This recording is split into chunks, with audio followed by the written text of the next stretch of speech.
दोस्तों नमस्कार। दोस्तों, आज की जो क्राइम स्टोरी मैं आपको सुनाने जा रहा हूँ, वो काफ़ी हैरान करने वाली है।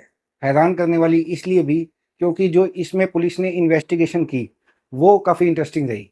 पुलिस मेन कातिल तक पहुँचने के लिए पुलिस ने जो अपनी ड्यूटी निभाई, वो काफ़ी इंटरेस्टिंग थी। तो चलिए बिना देरी किए स्टार्ट करते हैं आज की क्राइम स्टोरी। दोस्तों, ये मामला है 8 जून का। 8 जून 2024 को एक ट्रेन इंदौर के रेलवे यार्ड में खड़ी थी। रेलवे यार्ड एक ऐसी जगह होती है जहाँ पर ट्रेन जब अपना सफ़र पूरा कर लेती है, फाइनल डेस्टिनेशन पे पहुँच जाती है, तो ट्रेन अपनी मेंटेनेंस के लिए उस स्टेशन से थोड़ा-सा आगे एक एरिया बना होता है। जैसे कि आप रेलवे स्टैंड लगा लीजिए, वहाँ पे सभी रेल आके खड़ी होती हैं और फिर उनकी मेंटेनेंस का काम वहाँ पे किया जाता है। जैसे उसमें सफाई करना, उसमें पानी उनकी टंकियों में पानी भरना, ये इस प्रकार के काम वहाँ पे किए जाते हैं। तो जो ट्रेन वहाँ पे खड़ी थी इंदौर पैसेंजर, उसमें सफाई कर्मचारी चढ़ता है और सफाई कर्मचारी जो देखता है, जो सबसे नीचे वाली बर्थ होती है जिस पे लोग बैठते हैं, वहाँ पे उसके नीचे एक बोरी पड़ी थी। तो वो बोरी उसको खींच के देखता है तो उस पे कुछ खून के छींटे उसको दिखाई देते हैं। वो समझ जाता है कि दाल में कुछ काला है। वो तभी रेलवे पुलिस को इन्फॉर्म करता है। तुरंत रेलवे पुलिस वहाँ पे आ जाती है। तो उस बोरी को खोल के देखा जाता है। जब बोरी का मुंह खोला गया तो वहाँ खड़े सभी लोग हैरान रह गए, क्योंकि उसमें से जो लाश निकली, उसका ना तो सिर था और ना ही हाथ ना ही पैर, सिर्फ धड़-धड़ था और वो एक महिला की लाश थी। तो पुलिस मामला दर्ज करती है और जो बॉडी थी, जो धड़ थी, उसको पास के हॉस्पिटल के सरकारी हॉस्पिटल की मर्चरी में रखवा देती है। अब पुलिस इन्वेस्टिगेशन भी कैसे करे आगे इस मामले में, क्योंकि ना तो उस पे कोई ऐसा चिन्ह था, ना तो ये पता था ये लाश किसकी है और ना ही पहचान करने का कोई निशानी थी उसपे। तो मामला दर्ज करके पुलिस तो अपना बैठ जाती है। तो 2 दिन बाद क्या होता है, 2 दिन बाद एक दूसरी गाड़ी इंदौर से 1200 किलोमीटर दूर ऋषिकेश रेलवे स्टेशन पे आके रुकती है, जो थी योगी एक्सप्रेस, जो उज्जैन से ऋषिकेश के लिए चलती थी। तो ये गाड़ी भी ऋषिकेश के रेलवे यार्ड में खड़ी थी और सफाई कर्मचारी इसमें चढ़ता है। उसको भी ऐसे ही सीट के नीचे एक बोरी मिलती है। इस बोरी में उसे 2 हाथ, 2 पैर और सिर मिलता है। इस बोरी के अंदर धड़ नहीं था जो लाश थी। तो पुलिस मामला दर्ज करती है और जो पार्ट्स मिले थे, उन्हें वहाँ की पास की मर्चरी में जमा करवा देती है। ऋषिकेश में जो बोरी मिली थी, उसमें जो बाजू निकली थी, उस पे एक टैटू खुदा हुआ था, जिसमें 2 नाम लिखे हुए थे, मीराबेन और गोपाल भाई। तो पुलिस जो है, अब ऋषिकेश पुलिस भी मामला दर्ज करके बॉडी को वहाँ रखवा देती है मर्चरी में। और फिर एक इनका रेलवे का जो है सेंट्रलाइज़्ड इन्फॉर्मेशन सिस्टम होता है, जिसमें कोई भी ऐसी अधूरी जानकारी हो तो वो उसमें डाल देते हैं। तो किसी भी स्टेशन पे अगर उससे रिलेटेड कोई जानकारी हो तो वो वहाँ से मैच हो जाती है। तो ऐसा ही इस मामले में हुआ। तो जब ऋषिकेश पुलिस ने भी ये जानकारी इसमें अपने पोर्टल पे डाली और उधर से इंदौर पुलिस ने भी डाल दी, तो वो मैच हो गई। इधर ऋषिकेश पुलिस को पता चल गया कि एक ऐसी बॉडी इंदौर में मिली है जिसके हाथ नहीं है, पैर नहीं है और सिर नहीं है। और यहाँ जो बॉडी में जो पार्ट मिले हैं, वो वही हैं। हो सकता है कि ये एक ही लाश हो। तो अब इन सभी पार्ट्स को एक जगह पे इकट्ठा किया जाता है और जब आके उनकी मैचिंग की जाती है तो पता चल जाता है कि ये एक ही इंसान के हैं। अब ये तो पता चल चुका था कि ये एक आदमी की बॉडी है और जो वो जिसकी वो बॉडी है, उसके हाथ पे मीराबेन और गोपाल भाई लिखा है। तो पुलिस पहले तो ये सोचती है भई ये मीराबेन की लाश होगी और जो गोपाल भाई है वो इसका हस्बैंड होगा। तो जो उज्जैन पुलिस वो थी, इंदौर पुलिस थी, वो अब मैच करती है भई ऐसा कैसे हो सकता है कि एक ट्रेन जो इंदौर नहीं आती, बॉडी के कुछ पार्ट उसमें हैं जो सीधा ऋषिकेश जाती है, और जो दूसरी बॉडी मिली जो इंदौर आती है, वो ऋषिकेश नहीं जाती। तो ये ऐसा कैसे हो गया भई, कोई मैच ही नहीं है 2 ट्रेनों का, 2 स्टेशनों का। तो एक बॉडी के 2 पार्ट ऐसे कैसे मिल सकते हैं? तो फिर पुलिस अपना दिमाग लगाती है। तो जब तफ्तीश थोड़ा आगे बढ़ती है तो पता चलता है कि जो इंदौर पैसेंजर गाड़ी पहुंची थी, वो भी उज्जैन स्टेशन को क्रॉस करती है और जो गाड़ी ऋषिकेश पहुंची थी वो भी उज्जैन को क्रॉस करती है। तो पुलिस को डाउट होता है कि हो ना हो ये जो लाश है इसका उज्जैन से कोई ना कोई संबंध हो सकता है। तो अब उज्जैन पुलिस को कांटेक्ट किया जाता है। तो उज्जैन पुलिस अपने जो उसके मुखबिर जो नेटवर्क होता है उनका, उसमें डालती है ये इन्फॉर्मेशन, भाई पता लगाओ मीरा बहन नाम की कोई लेडी लापता हो तो मुखबिर वगैरह सब अपने काम पे लग जाते हैं, लेकिन पुलिस को कोई सफलता नहीं मिलती फिर जीरो पे। तो फिर जो एक पुलिस कर्मचारी था उस स्टेशन पे, पुलिस स्टेशन में, वो बताता है कि यहाँ से कुछ किलोमीटर दूर गुजरात बॉर्डर पे एक ऐसी जनजाति रहती है जिसमें ये परंपरा है कि बहन जो है वो अपने हाथ पे अपना और अपने भाई का नाम गुदवाती है। ये एक वहाँ का रीति रिवाज है, वहाँ की परंपरा है, ट्रेडिशन है वहाँ का। तो फिर पुलिस एक टीम भेजती है उस एरिया में और वहाँ पे फिर तलाश की जाती है, भाई आपके यहाँ से कोई लेडी ऐसे लापता हो जिसका नाम मीरा बहन हो।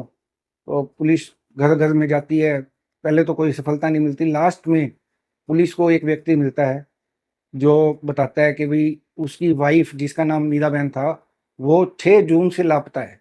वो 6 जून घर पे एक झगड़ा हो गया था, उसके कारण वो घर छोड़ के 6 जून को चली गई थी और उसने इस मामले की जो रिपोर्ट थी वो 7 जून को लोकल पुलिस स्टेशन में उसकी गुमशुदगी की रिपोर्ट लिखवा दी थी। तो पुलिस अपना माइंड लगाती है, भाई हाँ 8 तारीख को बॉडी का पहला हिस्सा मिला और 7 तारीख को इसने रिपोर्ट लिखवाई, हो सकता है यही इन्वॉल्व हो। तो पुलिस उसको थाने बुला के उससे तफ्तीश करती है, उसकी मोबाइल की लोकेशंस निकलवाती है। तो उसका कोई ऐसा उस के साथ मैच नहीं करता, इस केस के साथ उसकी लोकेशंस। तो पुलिस को समझ आता है भाई इस व्यक्ति का इसमें कोई रोल नहीं है। फिर भी पुलिस उसको बिल्कुल आउट नहीं करती, तफ्तीश में रखती है। अब पुलिस और तफ्तीश अपनी आगे बढ़ाती है। तो जैसे कि ये जो मामला था वो रेलवे से रिलेटेड था, तो इसलिए पुलिस जो है वो उज्जैन रेलवे स्टेशन की रिकॉर्डिंग निकलवाती है, जो सीसीटीवी की रिकॉर्डिंग होती है। तो उसमें पहले सारे लोकेशंस की उनको स्टडी करती है। तो लास्ट में एक जगह पे उसे मीरा बहन दिखाई दे जाती है पुलिस को, जिसमें वो एक व्यक्ति के साथ स्टेशन से बाहर निकल दी होती है। तो पुलिस फिर अब पुलिस का अगला काम था उस व्यक्ति की तलाश करना, वो व्यक्ति कौन था जिसके साथ मीरा बहन उस दिन बाहर निकल रही थी। तो फिर पुलिस अपने सोर्सेज लगाती है। पुलिस को एक व्यक्ति का नाम पता चलता है जिसका नाम किशन पटेल था। वो जो किशन पटेल था वो स्टेशन पर ही कैटरिंग का काम किया करता था। तो पुलिस उसको बुलाती है थाने में, उससे पूछती है, वो कहता है भाई मेरा तो इसमें कोई ऐसा रोल नहीं है, मेरे को तो ये महिला स्टेशन पे मिली थी जो काफ़ी परेशान थी और रो रही थी। मैंने तो उसकी हेल्प की, उसको स्टेशन से बाहर निकाला क्योंकि उसके पास टिकट वगैरह नहीं थी और उसको बाहर निकाल के वो अपने घर रास्ते चली गई, मैं अपने घर चला गया। बस यहाँ तक थी मेरी तो उसके साथ जो बातचीत थी। तो पुलिस वहाँ से स्टेशन से आसपास के बाजारों की जहाँ से रास्ते निकलते थे स्टेशन से, वहाँ की भी सीसीटीवी फुटेज खंगालती है। बट पुलिस को ऐसा कोई मतलब रिकॉर्डिंग नहीं मिलती बाकी जगह से कि जहाँ पे मीरा बहन और ये किशन पटेल इकट्ठे हों। तो पुलिस अब उसके बयान को ही सच्चा मान रही थी। तो पुलिस फिर जीरो पे, तो पुलिस स्टेशन में बैठती है टीम दोबारा। तो जो इनके हेड होते हैं वो कहते हैं भाई एक बार तुम इस किशन पटेल के घर की तलाशी लो और हो सकता है इसके घर से हमें कोई ऐसा सबूत मिल जाए। तो एक पुलिस टीम भेजी जाती है इसके घर पे, किशन पटेल के। तो किशन पटेल के घर पे पुलिस जाती है और पूरी छानबीन करती है, पुलिस को ऐसा कुछ नहीं मिलता। और पुलिस वहाँ से वापस लौटने वाली थी कि पुलिस को घर के बाहर एक महिला बैठी दिखती है। पुलिस उससे उसको फ़ोटो दिखाती है मीरा बहन की, उससे पूछती है, लेकिन वो जो महिला थी वो मूक बधिर थी, मतलब वो ना तो बोल सकती थी ना ही सुन सकती थी। तो फिर पुलिस की जो इन्वेस्टिगेशन थी वो जीरो हो गई। अब पुलिस के पास कोई ऐसा सबूत नहीं कि वो किशन पटेल इस मामले में इन्वॉल्व हो।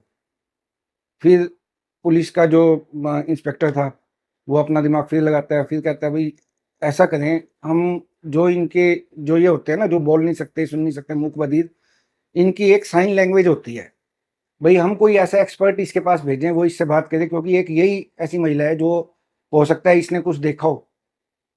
तो पुलिस हवा में तीर चलाती है और उस एरिया में जो इनके मूक बधिरों के जो वो सेंटर्स होते हैं वहाँ पे इंफॉर्मेशन भिजवाती है, भाई कोई एक ऐसा एक्सपर्ट हो जो ऐसी लेडी के साथ बात करके साइन लैंग्वेज में उससे इंफॉर्मेशन निकलवा सके।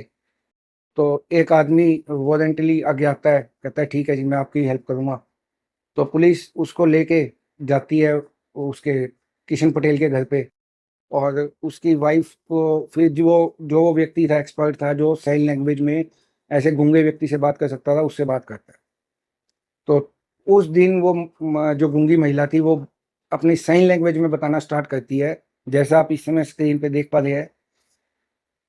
तो ये बताती है कि भाई ये जो किशन पटेल है, ये एक महिला को लेके आया था और रात के समय लेके आया था। इसने मैंने उसको खाना बना के दिया और वो सो गई थी, और सोने के बाद फिर जो हुआ आगे का तो मेरे को नहीं पता, फिर मैं भी सो गई थी। तो फिर वो आगे बताती है, जो उसको पता चला, जो उन्हें साइन लैंग्वेज में अच्छे से जब डिटेल में बताई बात उसको, एक्सपर्ट को, कि मैंने जब इसको खाना बना के दिया तो मेरे हस्बैंड किशन पटेल ने उसको खाने में कोई नशीली चीज़ मिला के दे दी। और अगले दिन सुबह मैं उठी, फिर तो मैं सो गई थी, और अगले दिन जब मैं उठी उसके बाद मैं बाहर चली गई। बाहर जाना उसको भी बोलते हैं भाई, सुबह सुबह जो फ्रेश होने के लिए जाते हैं, तो वो क्योंकि गरीब सी फैमिली थी, तो वो फ्रेश होने बाहर खुले में जाया करते थे। तो जब वो वापस आई तो उसने देखा कि जो उसका पति है वो उस महिला को मार चुका था और अब उसको काटने लगा था। और वो इसलिए भी निश्चिंत था, जो किशन पटेल था, कि भाई उसकी पत्नी जो है वो तो गूंगी बहरी है, वो तो किसी को कुछ बता नहीं सकती, उसकी बात पे कोई विश्वास भी नहीं करेगा। तो वो अपना आराम से ये काम कर रहा था, और उसकी जो वाइफ थी गूंगी बहरी, वो सब देख रही थी। उसने पहले तो इसको पार्ट्स में काटा, उसके बाद बाहर से वो 2 बोरियाँ लेके आया, उसमें उन पार्ट्स को रखा। तो ये इन्फॉर्मेशन जब पुलिस को मिल गई, तो पुलिस किशन पटेल को दबोच लेती है, फिर बुला लेती है उसको अपने मेहमान खाने में। फिर उससे सही पुलिस स्टाइल में होती है पूछताछ, तो वो मान जाता है, सारी बात कबूल कर लेता है। और उसने फिर जो कहानी बताई वो इस प्रकार थी, कि वो बताता है भाई ये महिला ट्रेन से उतरी, और उतरने के बाद इसने मुझे बताया भाई मैं ऐसे अपने घर से लड़के आई हूँ, और इसके पास कुछ पैसे वैसे नहीं थे। तो पहले तो इसने किशन पटेल ने उसको खाना खिलाया, उसके बाद वो उसको अपने घर ले जा रहा था। भाई इसका यहाँ शहर में तो, उज्जैन में तो कोई जानने वाला है नहीं, और इसकी नीयत खराब हो चुकी थी। और वो उसको अपने घर ले गया। घर ले जाके उसने जब उसको खाना दिया रात को खाने के लिए, तो उसमें नशीली चीज़ मिला दी, और उसके बाद वो बेहोश हो गई, वो सो गई। और किशन पटेल ने रात को उसके साथ ज़बरदस्ती करने की कोशिश करी, लेकिन जो वो नशा इसने मिला के दिया था, वो उसको पूरी तरह बेहोश नहीं कर पाया था। वो उठ गई, उसने इसका विरोध किया। उस वजह से भई वो शोर ना मचा दे, पड़ोसियों को पता ना चल जाए, तो वो इसका गला दबा देता है, मीरा बहन का। और गला दबा दिया तो वो मर गई। तो उसके बाद फिर ये डर गया, भई अब मैं क्या करूँ? तो इसने फिर प्लानिंग करी कि भई मैं इसको पार्ट्स में काट देता हूँ और बोरी में भर के ट्रेन में डाल दूँगा। तो ये ऐसा ही करता है, अगले दिन सुबह जाके 2 बोरिए और 1 हथियार लेके आता है, और फिर इनके घर में ही ये एक छोटा-सा, जैसा आप स्क्रीन पे देख रहे हैं, बाथरूम बना हुआ था। यहाँ पे वो उसकी लाश को पार्ट्स में काटता है और धड़ को एक बोरी में, और सिर, दोनों बाजू और दोनों टांगे, ये एक बोरी में भर के ये वहाँ रेलवे यार्ड में ले जाता है। इसे पहले से पता था कि यहाँ पे गाड़ियाँ खड़ी होती हैं जो दूर-दूर के लिए जाती हैं। तो ये जाके पहले तो जो ऋषिकेश जाने वाली योगी एक्सप्रेस थी, उसमें एक बोरी चढ़ा देता है, और उसके बाद नीचे उतरता है दूसरी बोरी लेने के लिए। इतने में उस गाड़ी का चलने का टाइम हो गया था रेलवे यार्ड से। तो वो गाड़ी चलना स्टार्ट कर जाती है, ये दूसरी बोरी लेके उसमें नहीं चढ़ पाता, वो गाड़ी निकल जाती है। उसके बाद फिर ये नज़र दौड़ाता है, वहाँ पे इसको एक दूसरी गाड़ी दिखाई देती है, जो इंदौर पैसेंजर थी, जो तो ये क्या करता है, बोरी उठा के उस गाड़ी में रख देता है। इस प्रकार ये दोनों जो पार्ट्स थे, ये अलग-अलग शहरों में पहुँच गए। तो इसको भी जब पता चला भई ये ट्रेन यहाँ जानी थी, ये ट्रेन यहाँ यहाँ जानी थी, तो ये भी निश्चिंत हो गया, भई अब तो मैं पकड़ा नहीं जाऊँगा। तो ये निश्चिंत होके ऐसे बैठ जाता है। तो दोस्तों, इस केस में पुलिस ने जो रोल अदा किया वो वाक़ई में ही सराहनीय है। जब पुलिस अच्छा काम करती है तो हमें उसे एप्रिशिएट भी करना चाहिए।